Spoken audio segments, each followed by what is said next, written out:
अनुपम Tiwari sir, जय हिंद। बहुत बहुत शुक्रिया समय देने के लिए। Thank you sir. नमस्कार Rajesh ji, thank you so much. आपको और आपके दोस्तों को, आपके समस्त श्रोताओं को मेरी तरफ से जय हिंद। थैंक यू सर, आपने समय दिया। अनुपम सर, एक बड़ी अहम अपडेट इंडियन एयरफोर्स को लेकर आई और मुझे उसी के ऊपर आपके साथ बातचीत करनी थी। दरअसल ये world directory of modern military aircraft ने भारत को तीसरे नंबर की शक्तिशाली वायुसेना करार दिया है। चीन को चौथे नंबर पे रखा है, अमेरिका पहले नंबर पर, रशिया दूसरे नंबर पर, पाकिस्तान तो टॉप 10 से भी बाहर हो चुका है। लेकिन बातचीत मेरे लिए यहां पर इसलिए यह जरूरी होगी कि क्या वाकई में चाइना से मजबूत इंडियन एयरफोर्स हो चुकी है, क्योंकि वहां 100 के आसपास स्क्वाड्रन्स की चर्चा होती है, यहां खींच खांच के 30 तक स्क्वाड्रन पहुंच रहे हैं, उसमें भी आधे फाइटर जेट ऐसे हैं जो बूढ़े हो चुके हैं सब। देखिए राजेश, मैं कई फोरम पर इस बात तो कह चुका हूं कि हमारे पास स्क्वाड्रन्स की कमी है, हमारे पास संसाधनों की कमी है। लेकिन इसका यह मतलब नहीं है कि हमारी इंडियन एयरफोर्स वीक हो गई है। कोई भी एयरफोर्स वीक तब होती है जब उसके पास तमाम चीजें ना हो, संसाधन भी ना हो, उनके पास पायलट्स भी ना हो, उनके पास उन एयरक्राफ्ट को चलाने के लिए हाथ ना हो, उनको सही करने के लिए, मेंटेनेंस के लिए वो टीम ना हो। और जब ये सब कुछ गड़बड़ हो जाता है तभी आपकी एयरफोर्स वीक होती है। और या तो फिर पॉलिसीज ऐसी बन रही हो जिससे कि आपका जो एक बैलेंस है वो गड़बड़ा जाए। हिंदुस्तान में ऐसा कभी नहीं हुआ और आज भी नहीं हो रहा है कि हमारा ये बैलेंस बिगड़ रहा हो। अभी मैंने हाल ही में एक आर्टिकल भी लिखा था एयरफोर्स डे के दिन इसके ऊपर, और बड़ी उसको काफी लोगों ने उसको सराहा भी था। वहां भी मैंने यही बात कही थी कि भारत की वायुसेना के पास संसाधन की कमी है, इसमें कोई शक नहीं। लेकिन जब भी आप एयरफोर्स की ताकत देखते हैं तो वो ताकत केवल नंबर से नहीं होती है कि आपके पास एयरक्राफ्ट कम है तो आप कम ताकतवर हो, ऐसा नहीं है।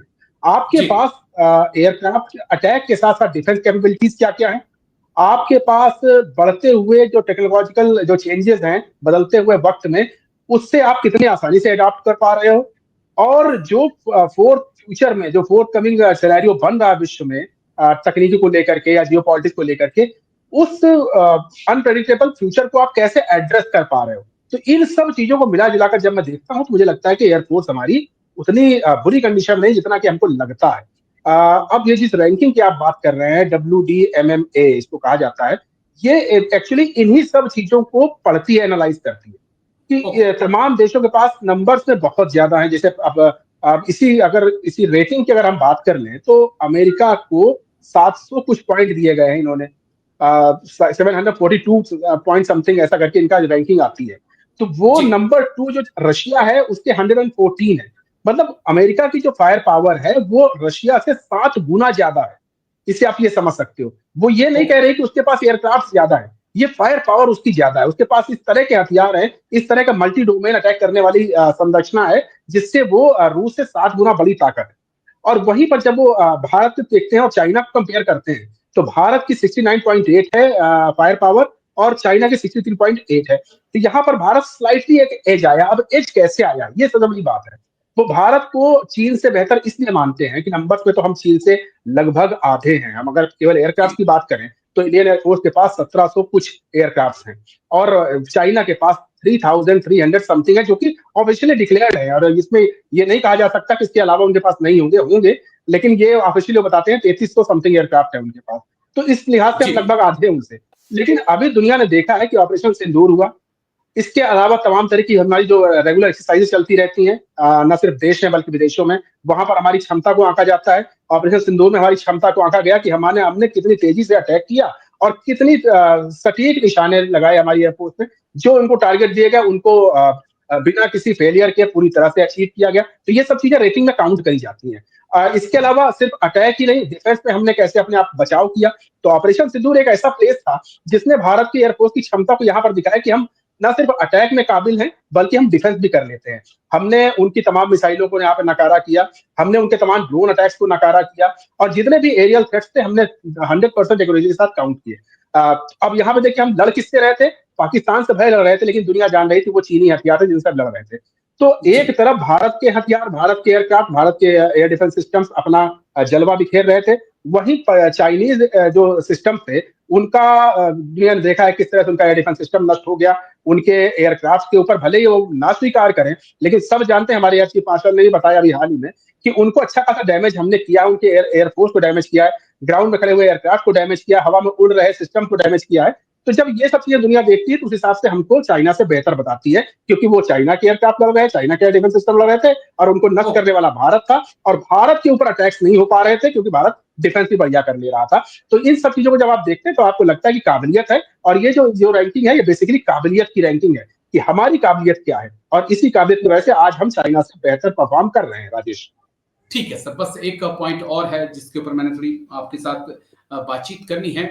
हाल ही में हम देख रहे हैं कि भारत के टॉप जो मिलिट्री ऑफिसर हैं, एयरफोर्स के ऑफिसर हैं, जिसमें एपी सिंह सर को हम रख लें, या हम army chief general Upendra Dwivedi sir को रख लें, डीजीएमओ सर को रख लें, और नॉर्थर्न ईस्टर्न कमांड के तमाम जो आर्मी कमांडर्स हैं उनको हम रख लें, रक्षा मंत्री राजनाथ सिंह को रख लें, सबकी तरफ से पाकिस्तान को लेकर लगातार एक हफ्ते 2 हफ्ते से दशहरे के बाद से चेतावनियां दी जा रही हैं।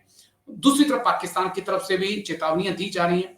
क्या हम ऑपरेशन सिंदूर को फिर से स्टार्ट होता हुआ देख सकते हैं?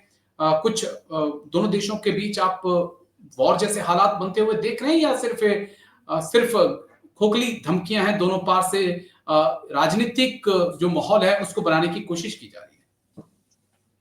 देखिए राजेश, अनफॉर्चुनेटली पिछले करीब 1 दशक से ऐसी सिचुएशन आ गई, हमारी तरफ तो पहले नहीं थी, पाकिस्तान की तरफ से हमेशा रहा है कि पाकिस्तान अपनी सेना का इस्तेमाल राजनीति के लिए करता था। उनकी सेना भी वही बात बोलती थी, उटपटांग बातें, उनके जनरल्स भी उसी तरह की बातें करते थे, और एक अपने जनता को वो लोग एड्रेस किया करते थे कि हम देखिए जी कितने बहादुर हैं, हमने सारे वॉर जीत लिए हैं, हमने इंडिया को हरा दिया है। तो इस तरह की वो हमेशा से करते रहे। हिंदुस्तान के जो आर्मी रही है, एयरफोर्स रही है, जो हमारा डिफेंस एस्टेब्लिशमेंट रहा है, वो हमेशा एक मैच्योरिटी दिखाता रहा। उसने कभी भी ऊट-पटांग बातें नहीं कही। उसने कभी भी अपनी पीठ खुद नहीं थपथपाई थी। हमने बड़े-बड़े वॉर जीते, लेकिन हमारे किसी भी जनरल का आप उदाहरण दे दीजिए कि वो पब्लिक में खड़े होकर के ऐसे बोलते हो। ये सब चीजें नई हो रही हैं। अब नई क्यों हो रही है, इसको मैं गलत नहीं कह रहा हूँ।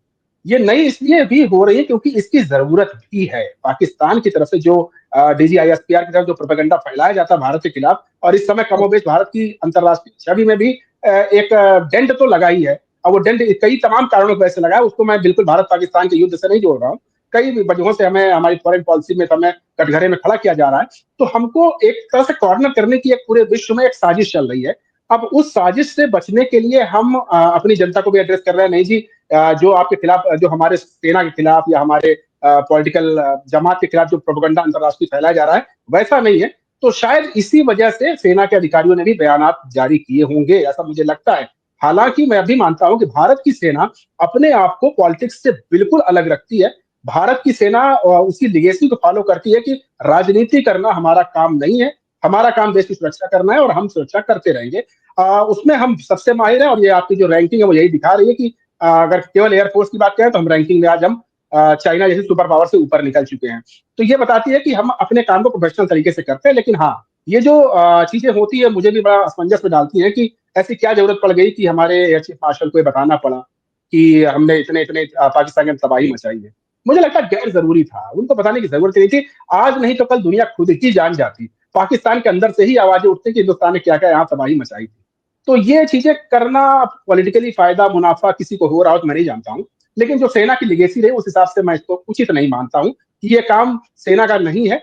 सेना को अपना हौसला अफजाई करवानी चाहिए, निश्चित तौर पर अपने सैनिकों को जोश दिलाना चाहिए, लेकिन राजनीतिक तौर पर उसका फायदा उठाया जाए उन बयानों का, ऐसा नहीं होना चाहिए। लेकिन हाँ, जिस तरह हमारे अपोनेंट्स खेल रहे हैं तो हमको भी कभी ना कभी तो उस खेल को बेनकाब करना ही पड़ेगा। तो पाकिस्तान जो करता है उसको बेनकाब करने के लिए हमारे सेनाध्यक्षों ने एक शुरुआत करी है। देखते हैं इसका असर क्या होता है। क्या असर होता है, लेकिन बिल्कुल जैसा आपने कहा कि ऐसे बयानों की जरूरत नहीं होती है, क्योंकि जो करना होता है वो चुपचाप कर दिया जाता है। और सबसे अच्छा उदाहरण तो हमारे पास फील्ड मार्शल मानेकशॉ सर हैं, चुपचाप रहे, 6 महीने का वक्त मांगा और 2 टुकड़े करके दे दिए कि ये लीजिए, ये है हमारी स्ट्रेटेजी। बस एक thank you so much Rajesh, thank you so much. आपके साथ बात करना वाकई में एक अच्छा एहसास दिलाता है हर बार। Thank you sir, take care sir, जय हिंद सर, थैंक यू। जय हिंद।